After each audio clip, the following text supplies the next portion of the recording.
done. Okay, so welcome to, we're still doing week 5 of theories of personality. And today we're going to talk about Karen Horney's approach to personality. She is still considered a neo-Freudian, someone who lived around the time of Freud, who knew Freud, was a follower of Freud, and then later on decided to break away and propose her own theory of personality. I do want to point out that she is the only woman who has a very well-known theory of personality, okay? And she accomplished this during a time when women weren't even encouraged to go to school, let alone have a career or anything like that. So it's quite remarkable what she accomplished, okay?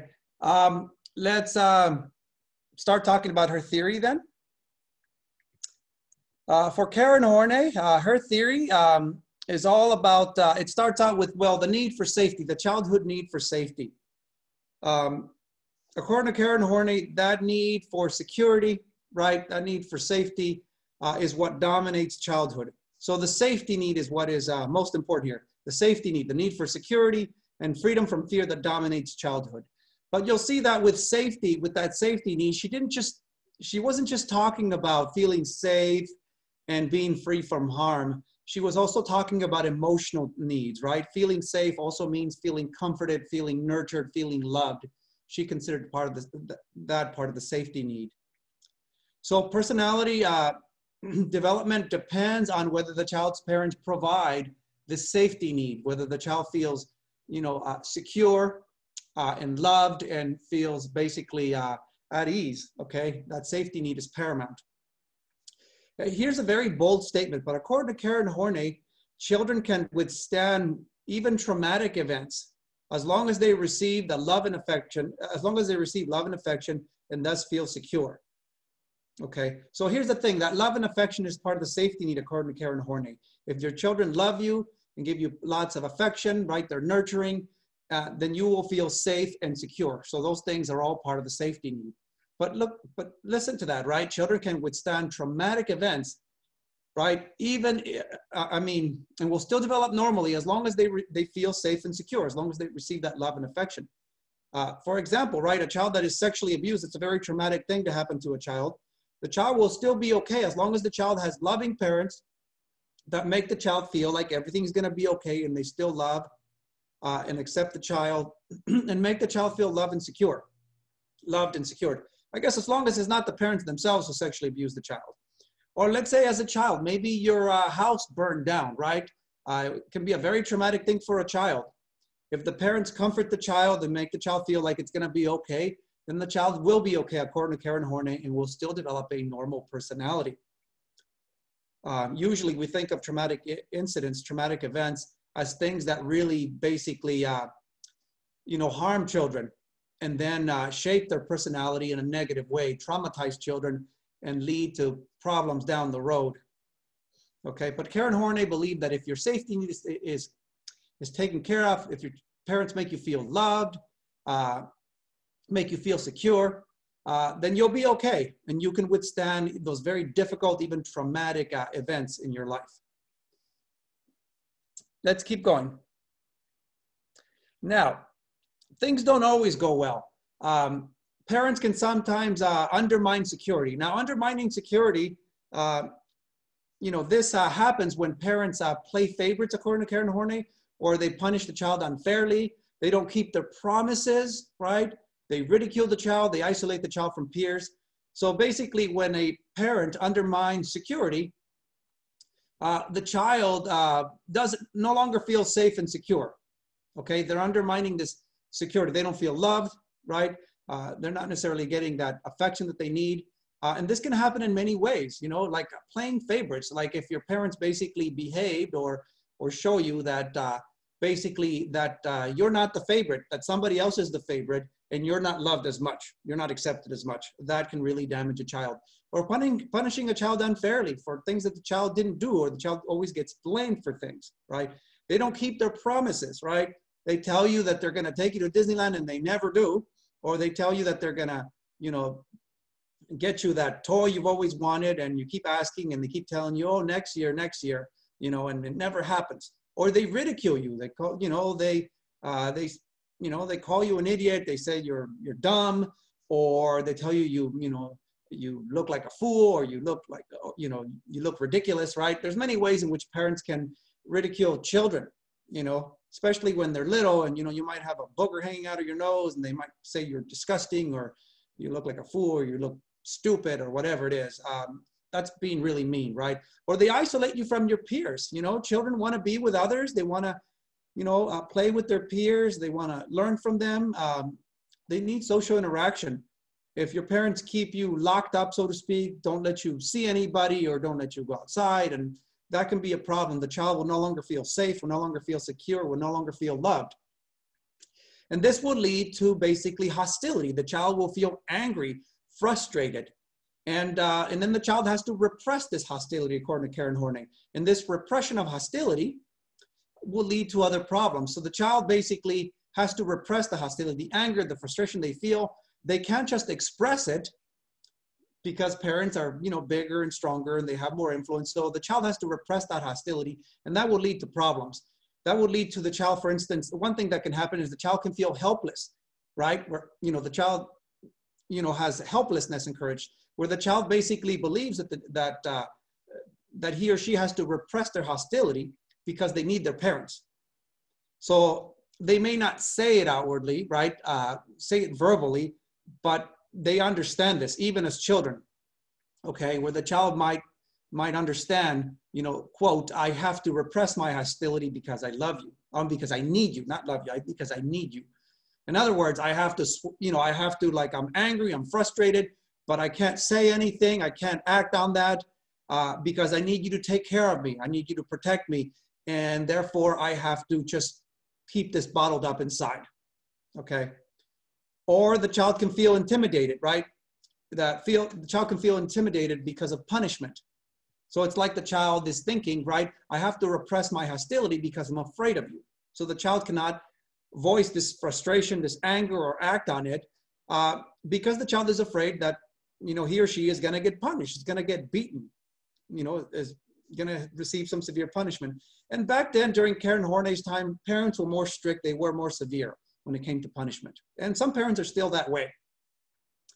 So this repressed hostility, keeping this anger, right, this frustration bottled up inside, okay, undermines the need for safety. You no longer feel safe, secure, you no longer feel loved, right? You no longer feel like you're getting that affection. So your need for safety has been compromised.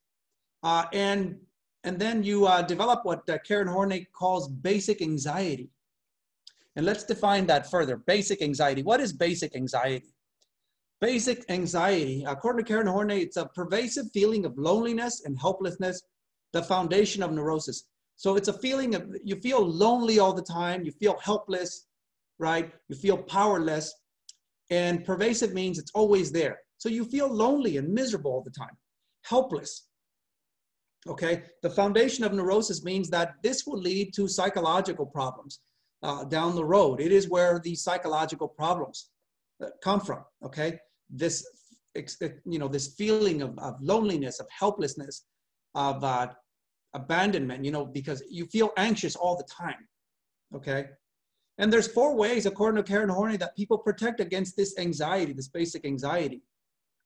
So children learn, you know, when they're young, and, you know, even when they're teenagers and they're adults, they learn to do these kinds of things, right, to protect against this anxiety, this feeling of loneliness and helplessness, this feeling that's always there, right, this basic anxiety.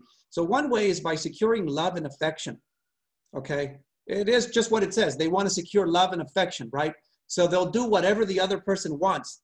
They'll bribe them, they'll threaten them, okay? By bribing them, they may bribe them, you know, by saying, you know, I'll give you this or that, you know, if you love me, if you stick by me, you know, I'll do whatever you want, you know, that kind of stuff, you know, bribing the person basically.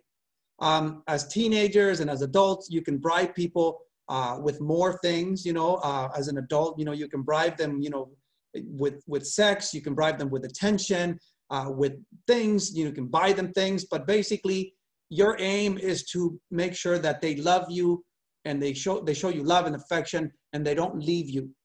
Okay, so the logic here, what the child is thinking with the teenager, the adult, because this continues throughout the lifespan, right? The logic there is that if you love me, you won't hurt me. And, you know, so they'll try to bribe and, you know, even threaten the person. If you leave me, I'm going to hurt myself, or I'm going to hurt you, or something like that, right? That's securing love and affection. Or they can be submissive. When they're submissive, you know, that's a way to protect them against basic anxiety. Being submissive means that you comply with what the other person wants. You avoid antagonizing them, avoid upsetting them, right? You repress your own desires, right? You don't act on your own feelings, your own desires. You don't defend against abuse, right? You do whatever they want, whatever they ask you, right? So, you know, if they're mean and aggressive, you just lay low. You basically, you're quiet. You know, you just, you know, take the punishment, take the abuse, take the, the criticizing, the bad language that they throw at you, whatever it may be, right? You're submissive. You're just going to take it. And the logic there that the child is using, or if we have someone who's older, a teenager, an adult, the logic is, you know, if I give in, I won't be hurt. If I just do whatever the other person wants. Okay. It's different than securing love and affection. With securing love and affection, you try to do things to gain the person's attention, to gain their love, right? By bribing them, by threatening them, giving them things, right? With being submissive, you just do whatever they want, okay? Give in to, and you basically deny your own desires, your own feelings, your own wants, and you just submit to them. And in that way, you feel that you're not going to lose them. Other things, right? Other forms of protecting against basic anxiety. Another one is attaining power, right? Attaining power. Now, it's hard for children to attain power. But they can learn this, and eventually as teenagers and adults, they learn how to attain power. They can learn this. Attaining power is when you compensate for that feeling of helplessness, of loneliness, right? And achieve that security through success, through a sense of superiority. So you work hard, you become successful, and you know, the logic is that if I'm powerful, I won't be hurt, right? You know, that no one can mess with you, so to speak. You're successful, you're powerful, and no one can mess with you because you can punish them if they do. Okay, so that's one way to protect yourself against anxieties, by being very powerful. Okay, being untouchable, so to speak. You know, they can't mess with you, so to speak. You're a powerful person. Think of, you know, like that mob boss, or that senator, or that congressman, or even that president, right? He's untouchable, right? You know, you can't mess with him. He has the ability to punish you severely and to get his way, right? That's one way you can make yourself feel better and not feel so anxious. It's just by attaining power. Another way to protect against that anxiety is by withdrawing, right? By being independent. You don't need other people, right? Being aloof, not paying attention to what other people are saying or thinking, right? Not seeking emotional needs, right? Not seeking your own needs or anything, and just staying away from people. We all have emotional needs, but you're not going to act on them in this case because you feel that you're not going to deal with people at all. You're going to stay away from them. You're going to acquire possessions instead of relations, okay? So you're going to be, you know, self-sufficient. You're going to acquire things, the things that you need, but you're not going to acquire relationships. You're not going to be with people. And that is a way, you know, a way of withdrawing, okay? So the logic is if I withdraw, I won't be hurt. And children can start showing this early on, right? But just by staying quiet or staying out of the way, you know, or, you know, let's say, you know, running away, and maybe not permanently, but, you know, going off to some quiet place where they can be alone when things get tough, right? Or when the parents are fighting or start accusing them of stuff, you know, they withdraw. That's one thing children can do. We can do that, as, of course, as teenagers and as adults. So those are the 4 ways to protect against that basic anxiety, that feeling, that pervasive feeling of helplessness, of loneliness that's always there, that constant anxiety, right? Now, there's more to this. These 4 protective mechanisms are not really that healthy, okay? Because they motivate a person to seek security and reassurance rather than happiness and pleasure, okay? So rather than taking care of your needs, of doing what makes you happy and what helps you grow and become the person you're supposed to become, instead, you're looking for security and reassurance. You're trying to protect yourself rather than being yourself, rather than seeking the things that are going to make you whole. Instead, you're just protecting yourself.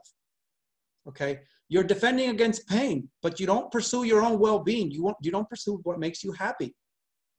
And according to Karen Horney, these defense mechanisms, these protective mechanisms, they're more powerful than sexual or physical needs. Right? Remember that Freud placed a lot of emphasis on those sexual urges. According to Karen Horney, protecting against anxiety, right? These protective mechanisms, it's more powerful than those sexual or physical needs, right? More powerful than those sexual urges that may, drive you to be with other people. But if you have this basic anxiety and you deal with it by withdrawing, your sexual needs aren't going to be met. It doesn't matter. You're going to stay away from that, right? Or your physical needs, other needs that you may have, whatever they may be. If you're just protecting against anxiety, you're not really seeking your own needs. You're just trying to protect yourself. And they will lead to additional problems, according to Karen Horney. If you use more than one, okay? If you use more than one at a time, they can be incompatible. I'll explain how what's healthy and what's unhealthy about behaving in these ways, about protecting oneself in this way, but they can lead to additional problems. So for example, if you withdraw, right, from relationships rather than seeking them, they'll cause you problems. You'll feel even more lonely and miserable and depressed because you're not with anyone, and we have a need to be with others. Or you withdraw, let's say, when you should be at work and you need to be a part of a team, well, it's going to cause you more problems. Or you behave, like you just want to attain power when you just need to be nice and cooperative with people, right? In order to make friends or develop relationships. That's going to be a problem as well. So these protective mechanisms will lead to additional problems, right? If they are used in a way that's incompatible. The situation calls for one thing, right? It calls for you, let's say, being nice, and instead you're withdrawing instead, right? Or it calls for you being nice, but instead you're just seeking to be powerful, and which means you're not really going to be nice to people. Okay, let's keep going because this keeps going. This develops. These protective mechanisms then become what Karen Horney called the neurotic needs. So irrational solutions to problems. So having the wrong solution to a problem. Like I said, like withdrawing when you should instead be engaging with people, right? These are irrational solutions to problems. Self-protective mechanisms. So when these basic coping mechanisms that we just talked about, right? Securing love and affection, attaining power, being submissive, withdrawing. When these four protective mechanisms, when they become a permanent part of your personality, then they become what Karen Horney calls neurotic needs, okay? So they are ways in which you solve problems, and they're irrational. They're not logical, right? They're not good ways of solving problems. And according to Karen Horney, there's 10 neurotic needs, and we already talked about them. So I'm just going to list them here. So gaining affection, that's securing love and affection. That's the same thing. That's one way that you can deal with problems, right? Is by securing love and affection, or just gaining affection. Being submissive, right? Just doing whatever the other person wants. Attaining power is another way. We talked about that, but attaining power includes, you seeking power, right? Wanting to make yourself powerful, untouchable, but also you exploiting other people, taking advantage of others, right? Or gaining prestige, right? Gaining people's admiration, right? Or gaining, achievement, right?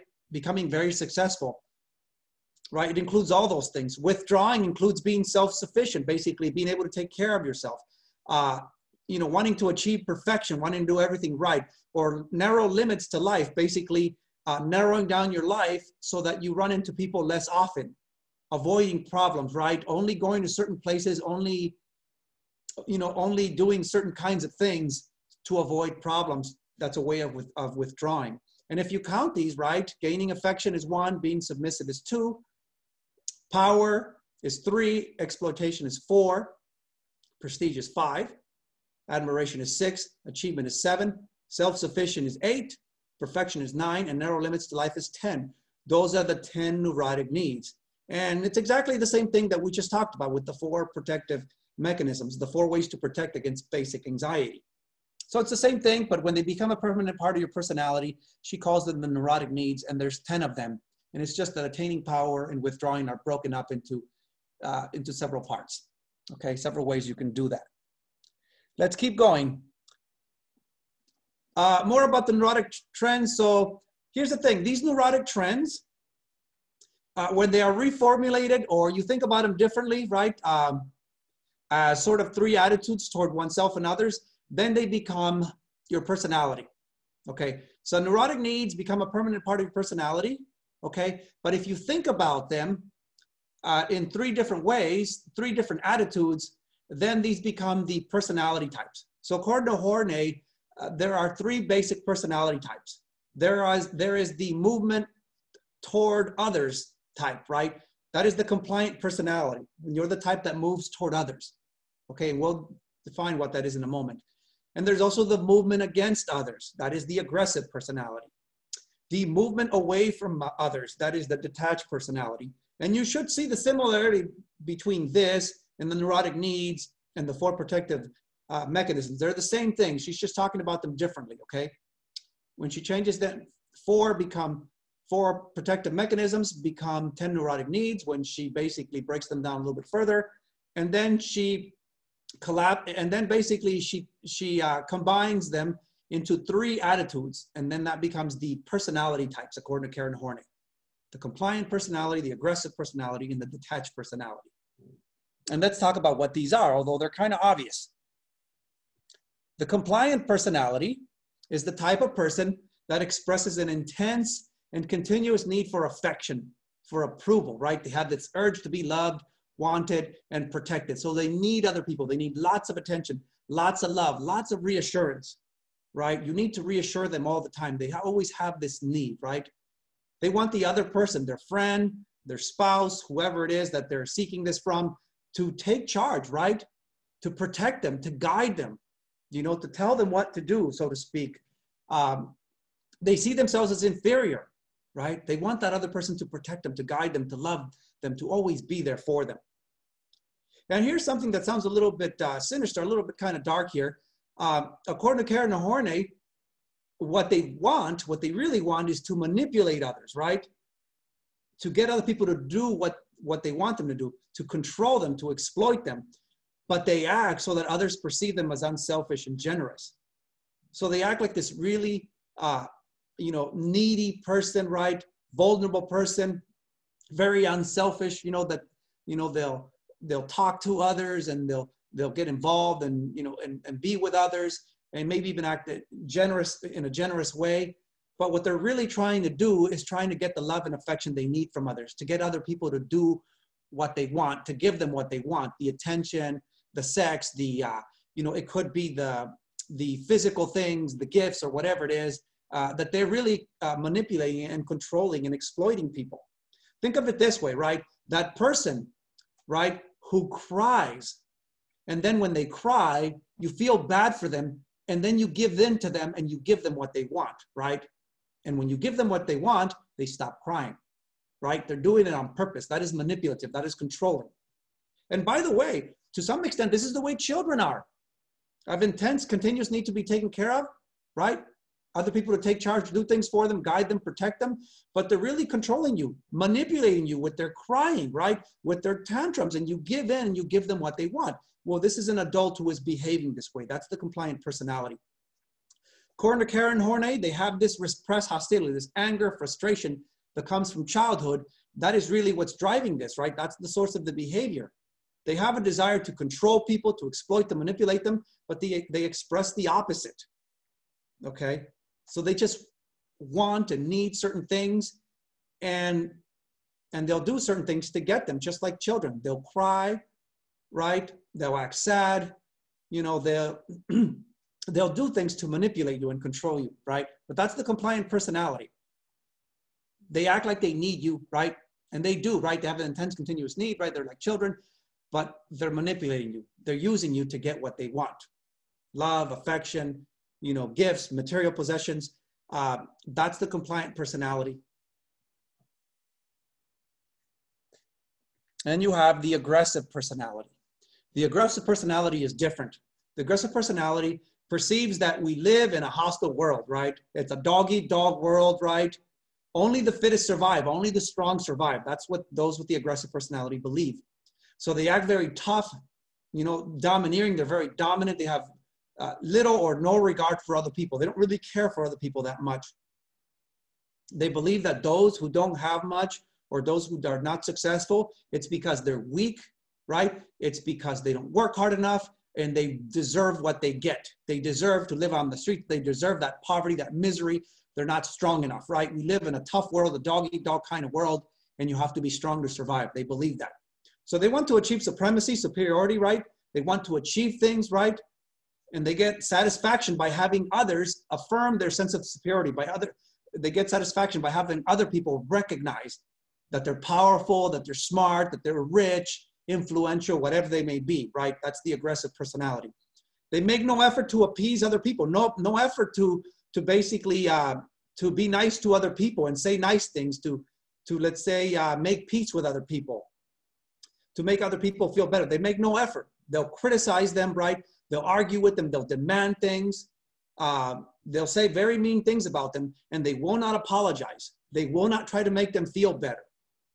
Even if they, you know, they were really mean, they will not do that, okay? Because to them, that's showing weakness, okay? They appear confident, right? But according to Karen Horney, they are driven by insecurity, by anxiety, by hostility. So it's like that bully, right? That, you know, is very tough, domineering, it picks on people. But in reality, according to Karen Horney, that bully has problems at home and has a lot of anger and insecurity, and they actually feel sad and kind of weak and powerless inside. So they're sad, they're weak and powerless, they're anxious, and instead they express the opposite, where they appear tough and confident and aggressive. Want to have a perfect image of the aggressive personality, perfect example, Donald Trump. That's him to a T right there. It's a dog-eat-dog kind of world, right? Only the strong survive, okay? Tough, domineering, no regard for others, right? They want to be successful, rich, powerful, right? They you know, loves it when other people say that he's awesome, that he's smart, good-looking, great president, whatever it is. Will not, you know, will criticize, argue, demand, and will not try to calm other people down or appease them or make them feel better. He will not apologize, never has for anything like that. That's just the way he is.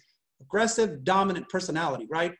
According to Karen Horney, Donald Trump is actually very insecure, weak inside, and he doesn't want you to know that he's really actually not that smart, not that good looking, not, you know, not that powerful, that he's inside, he's this weak person that feels insecure. And that's why he acts the way he does, that he really has insecurities. He knows he's not as good as he thinks he is, but he has to show you the opposite. He will not show you the truth. That's, you know, that's what Karen Horney would say about Donald Trump. That's the aggressive personality. And you have a good example there with Donald Trump of the aggressive personality. He's very aggressive. And there's also the detached personality. The person who feels that they must not love, hate, or become involved. They just want to avoid conflict. They want to be detached. Don't get involved with people. People cause problems. It's not worth it. So they strive for self-sufficiency, right? They don't rely on other people. They don't want other people to take care of them. They want to take care of themselves. They want to live alone, make sure they can take care of their own bills and, you know, do their own work. They don't like group work. They want to be left alone. They want to do things on their own, and they want to be able to fend for themselves, so to speak. They have a strong desire for privacy. Okay, they need time alone. They don't like to share. They don't really like to be with others that much. So they want to live in places where they don't really need to be close to people. Maybe off in the mountains somewhere, or they want more land or a big house, right? Or, you know, if they do live with a bunch of other people nearby, they want a bunch of trees or a bunch of things to hide themselves. They don't want people to see them. They don't want to be influenced, right? Don't want people telling them what to do or trying to change their mind or influence them. They don't want to be coerced or forced into doing anything. They don't want to feel obligated, okay, to do things. So they avoid people. They avoid timetables. They don't like schedules, right? They don't like knowing that they have to do certain things at a certain time, certain place. They hate that. They avoid long-term commitments. They don't really like to get that involved with people. right? They don't really trust people that much. You know, they don't want commitments, whether it's a long mortgage or a long marriage or anything like that. They want to avoid people, okay? They don't want to be on anybody's schedule. They don't want to be told what to do. They have a need to feel superior, according to Karen Horney, but they want others to recognize it without effort or struggle. They do want to feel good about themselves and superior, right? Successful, but don't necessarily need to work for it. They just want to withdraw. I want people to just think that they are successful and they don't need anybody. They deny their feelings, right? So they stress reason, logic, intelligence, right? You know, we need to be reasonable, logic, right? Not so emotional, not so crazy or angry, and be so needy of people, things like that. So they'll deny their feelings, okay? And stress logic and reason, almost being like a robot to some extent. That's the detached personality. And if you want to know a little bit more about me, that is the type of personality that fits me the most. That is who I am. I love privacy. I want to be self-sufficient. I don't like to rely on other people. I hate relying on other people because other people always fall short of my expectations when I work with others, right? There's someone right now that I actually have to evaluate, and I'm emailing them, hey, I need you to do this, this, and that. They're not getting back to me right away, and it's kind of upsetting me. That's the way I am. I hate relying on people because they don't always do what I want them to do, so to speak, right? So, you know, I want to be self-sufficient. I try not to get too involved emotionally and things like that, although I need people, right? I really am very pessimistic about the way things are going to work out, and I think they're just going to end up hating me and abandoning me, and I'd rather be left alone, so to speak. Yeah, I mean, I try to just control my feelings, right? Control my emotions and be more logical, right, about how I go about my life. And that's the detached personality. I think that fits me to a T. The aggressive personality fits Donald Trump to a T. This detached personality, that's me. And those are the three personalities, okay? The compliant, the aggressive, the detached. Now, how do these how do different people deal with conflict, right? Or what is conflict? According to Karen Horney, conflict, like when you have problems, okay, that's the basic incompatibility of the neurotic needs, the basis of neurosis. So conflict, according to Karen Horney, or problems that you have, they occur because your personality type or your neurotic trends, the way you go about dealing with the world is incompatible with what the world actually calls for. Okay, that's what leads to conflict. Your personality type or what you're using to cope isn't compatible. It doesn't work very well, and that's what causes problems. Here's what the neurotic person does, according to Karen Horney. For the neurotic person, in other words, the person who has psychological problems, the person who is mentally ill, the person who has lots of problems, okay? For the neurotic person, they have one dominant trend, okay? And others are actively repressed. The others are basically denied, you know, kept in the unconscious, so to speak. One trend is dominant. So for instance, the person who's neurotic might always be aggressive, right? Approaches everything that way. Love is approached in an aggressive way, right? Work, you know, politics, whatever it is. Think of Donald Trump, right? One trend dominant. The man is aggressive always, okay? You know, he's aggressive at work. He's aggressive with politics, aggressive in business. That's the way he is. I guarantee you he's aggressive when it comes to his love relationships also. And when it comes to raising his kids, he's very aggressive, very dominant, okay? How do I know this? Why do I think I know this? Well, I mean, there's all kinds of people who have known Donald Trump growing up and all the women he's been with and how aggressive he's been with women and how he basically, you know, just wants them and just wants to get his way. I'm not really accusing him of stuff, but that's aggressive, right? An aggressive person when it comes to dating, when it comes to sex. I guarantee you, Donald Trump has slept with a bunch of people. He's a very aggressive person, probably in everything he does. And that's neurotic. That's not a healthy way of functioning. And you can see the problems it causes for him when you have a lot of women accusing him of doing stuff. You know, has he? You know, when there's a whole bunch of people saying, hey, you did this, you did that, there's probably something to it. If there's just one person, you can say, that person's a nutcase. I don't know that person. But when you have multiple sources telling you the same thing, there's probably something there. But you can see the problems it causes also in politics, right? The problems with others, where he has to fight with other people and fire people. And the problems with negotiating in China, all that stuff. It's not good to be aggressive all the time. Sometimes you should be compliant. Sometimes you need to withdraw. It's not good to be aggressive all the time. It's not good to be compliant all the time either. It's not always good to be, to withdraw all the time. You know, I am the detached personality, but I recognize that I shouldn't always withdraw, that sometimes I need to actively engage people and work with people. The neurotic person is also inflexible, right? They apply the same behavior and attitude to all situations, as I've explained. In the normal person, this is what a healthy person is like. The three trends are expressed as situations warrant, right? In the normal person, all three personality types are active. Sometimes they are compliant, okay? And they work with others. They try to,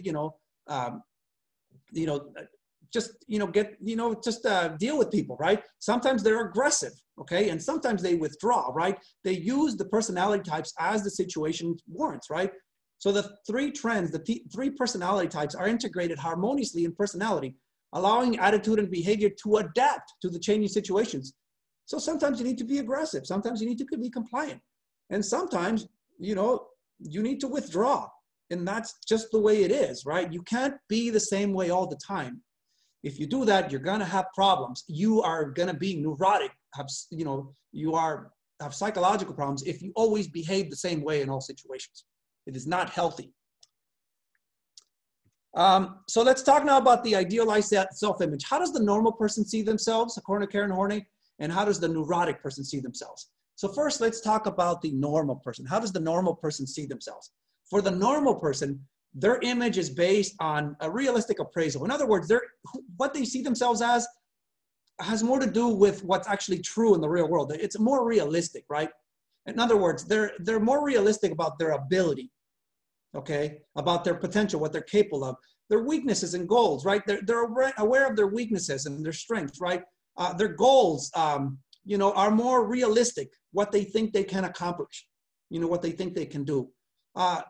And their relationships with others, right? More realistic, more based on reality. So they know who they are, and it's more based on reality, okay? Their image is flexible, okay? Dynamic. That means they'll adapt, they'll grow, they'll change, they'll use different personalities in different situations, right? That's being able to adapt and being flexible, okay? Like I said, some situations call for being aggressive. Some call for being compliant. Some call for withdrawing, okay? You have to be flexible, and this is the way the normal person is. They're flexible, dynamic. Their image, the way they see themselves, provides a sense of unity, right? They really know who they are, and they integrate the different aspects of themselves, different types of personality, right? Integration, right? Different types of personality, all part of themselves, right? And it provides a framework within to approach ourselves and others, right? So in other words, they have an understanding of who they are, all those different personalities, and they basically know how to approach themselves, and others know how to approach different situations. They have this understanding of who they are and when to do what. Okay, that's the way the normal person is. The neurotic person is very different. For the neurotic person, their idealized self-image, the way they see themselves, right? The neurotic person, their image is not based on a realistic appraisal of reality. Not realistic appraisal, right?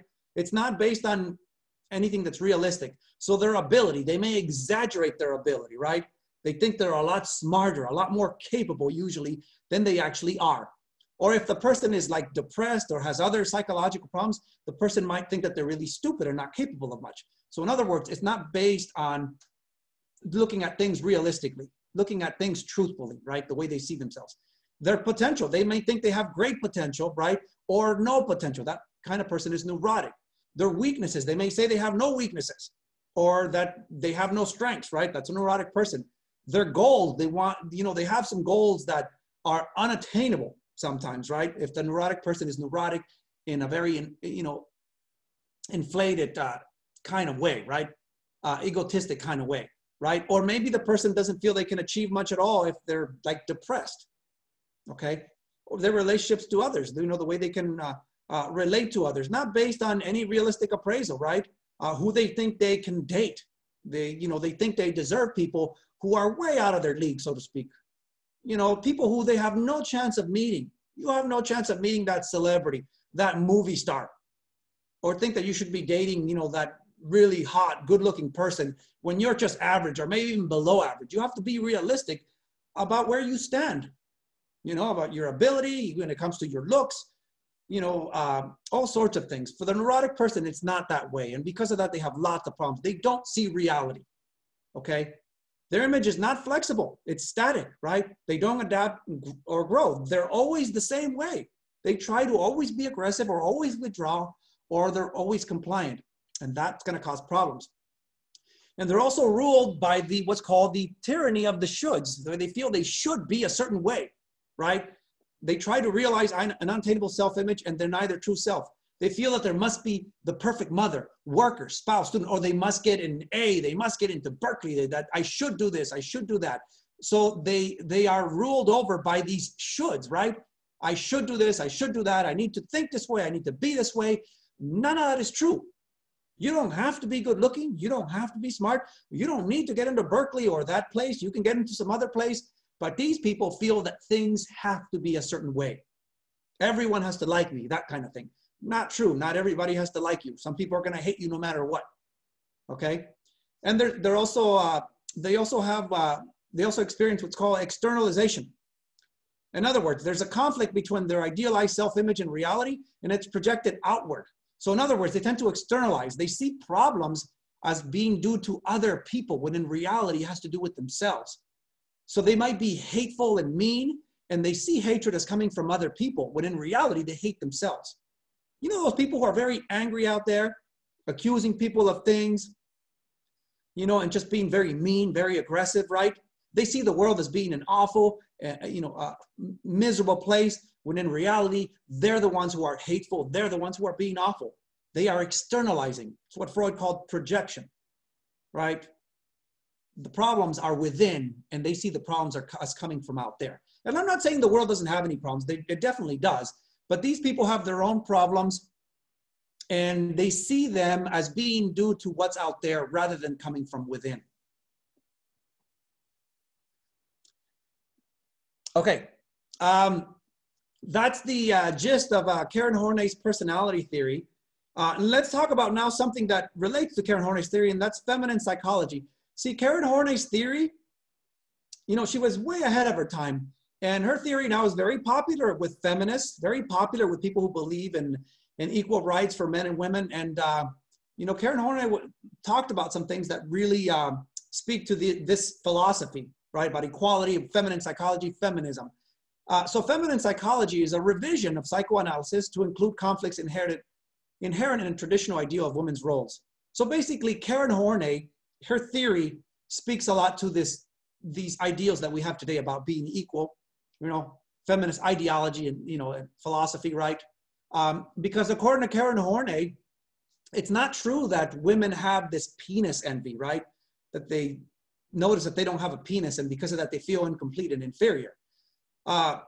According to Karen Horney, no, it is men who actually are the ones who envy women, that they have womb envy, right?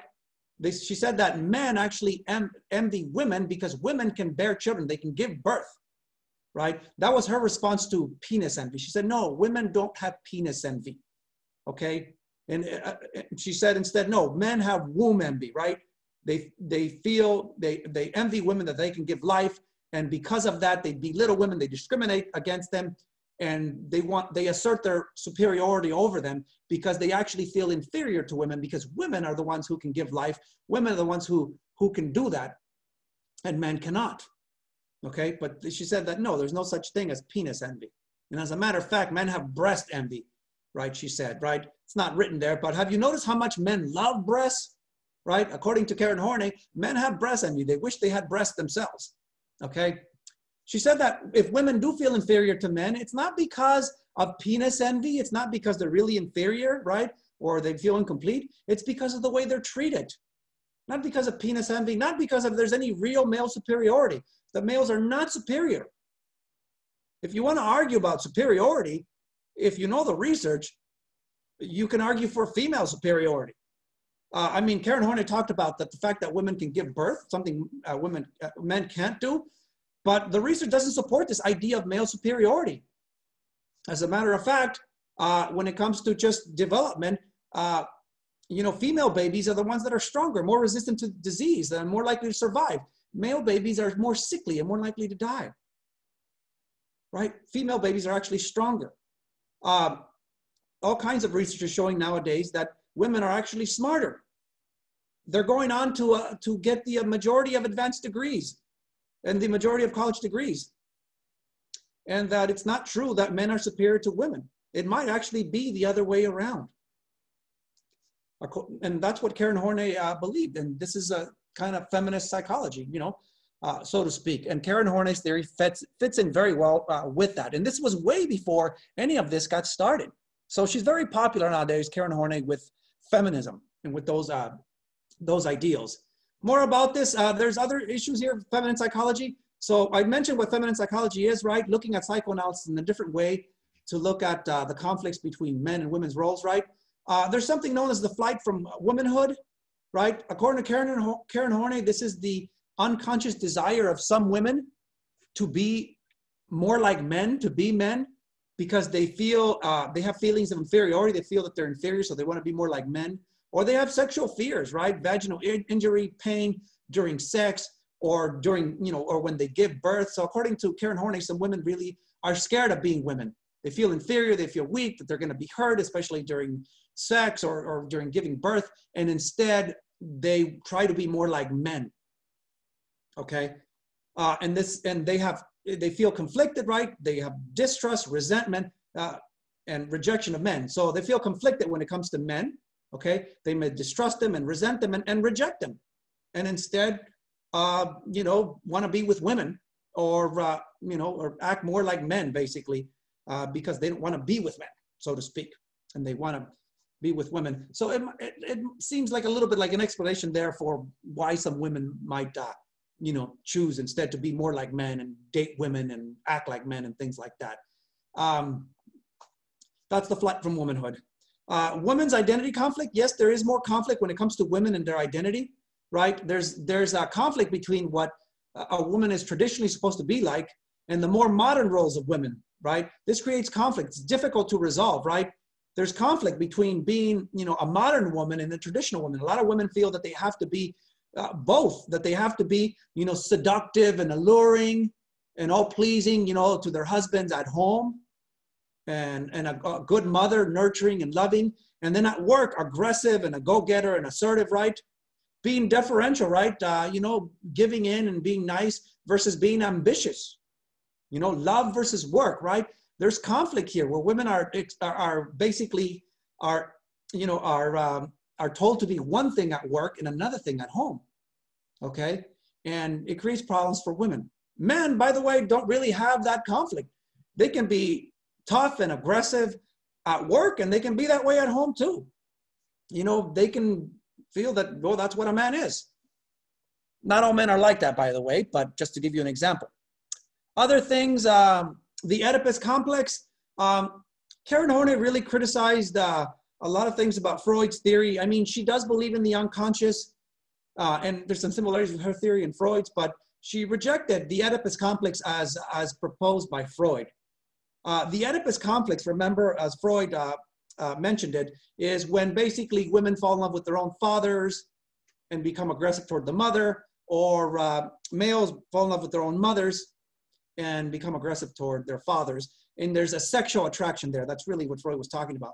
According to Karen Horney, this Oedipus Complex, this conflict that we see, is really this conflict. It's really a conflict that has to do with dependence and hostility, right? Where the children are dependent on their parents, but they also can become angry and frustrated and hostile toward them, right? And what happens is that it leads to passionate clinging toward one parent and hostility toward the other.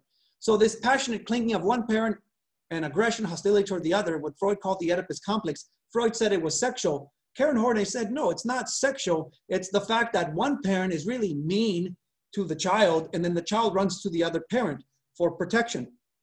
So the dad usually is more mean and demanding of his son. And so he runs to mommy to make him feel better. The mother expects more of her daughter, and she runs to daddy, right? Where she can be a daddy's girl and daddy will be nicer to her. And that's what's really happening with the Oedipus Complex, what you see there, where attachment to one parent or the other and kind of hostility toward the other. According to Karen Horney, it's all about dependence and hostility, okay? So this Oedipus Complex, this clinging that we see for one parent, hostility toward the other, develops because the parents undermine the child's security, because the child has to basically believe, you know, quote, I have to repress my hostility because I love you, right? So I have to deny my true feelings, my anger, my frustration, right? And they cling to the other parent instead. So dad severely punishes the son clings to mommy for protection. And that's what's really happening according to Karen Horney. Assessment when it comes to Karen Horney's theory. Here's the thing. She did use free association, just like Freud, right? Where people kind of talk about whatever comes to mind. But she used it to evaluate present attitudes, what people presently believe, their defenses, how they're being defensive, their conflicts, right? Later, she used it to gradually uncover, you know, early experiences and emotions.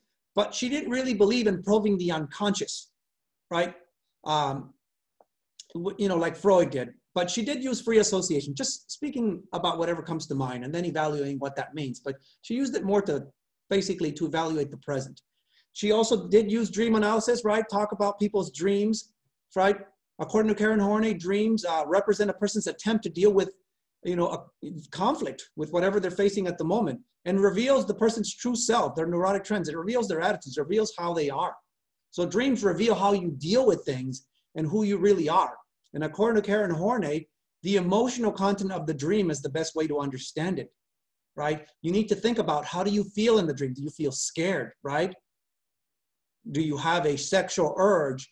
Do you feel powerful? How do you feel in the dream?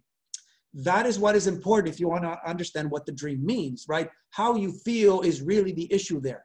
The way you feel in the dream is saying something about something you're dealing with at the moment and the way you deal with things, okay?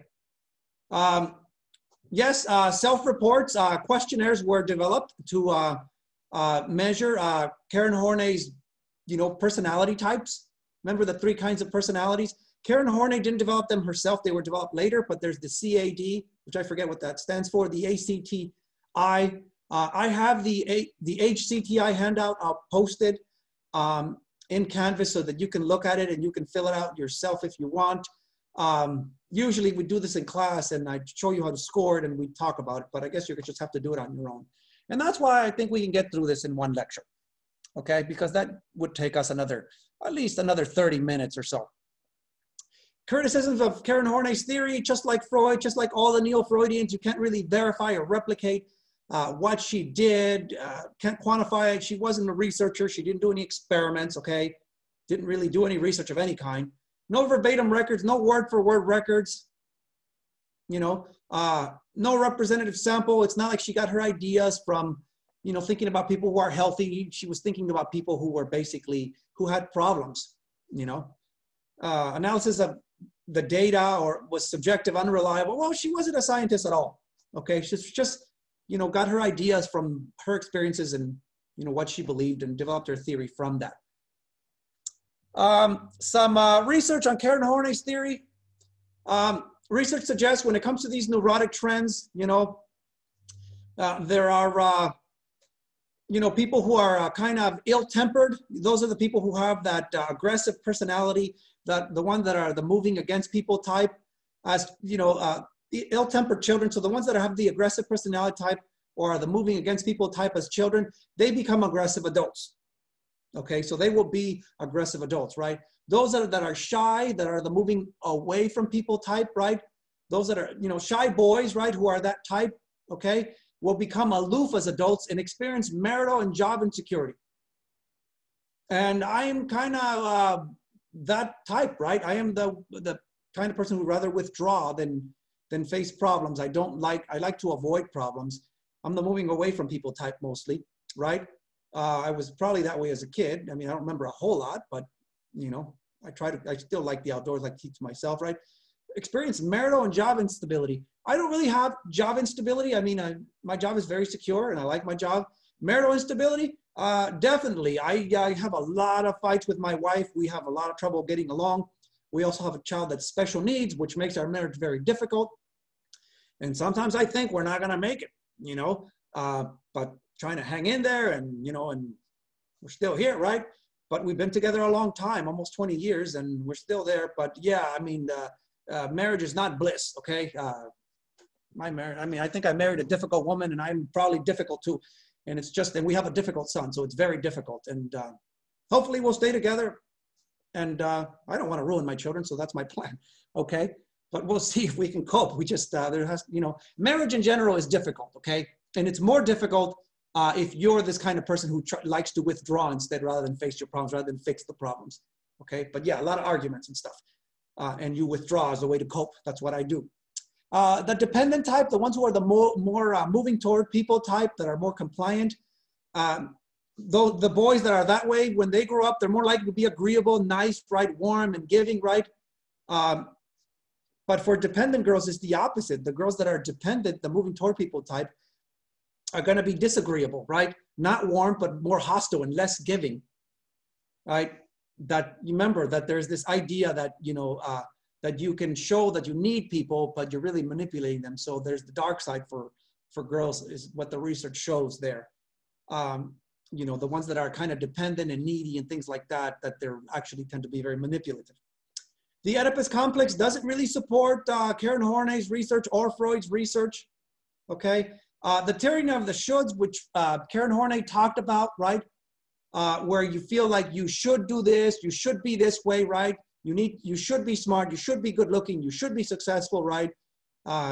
You know, you should be fashionable or whatever it is, you should drive a nice car. The tyranny of the shoulds, right? It's a very bad thing.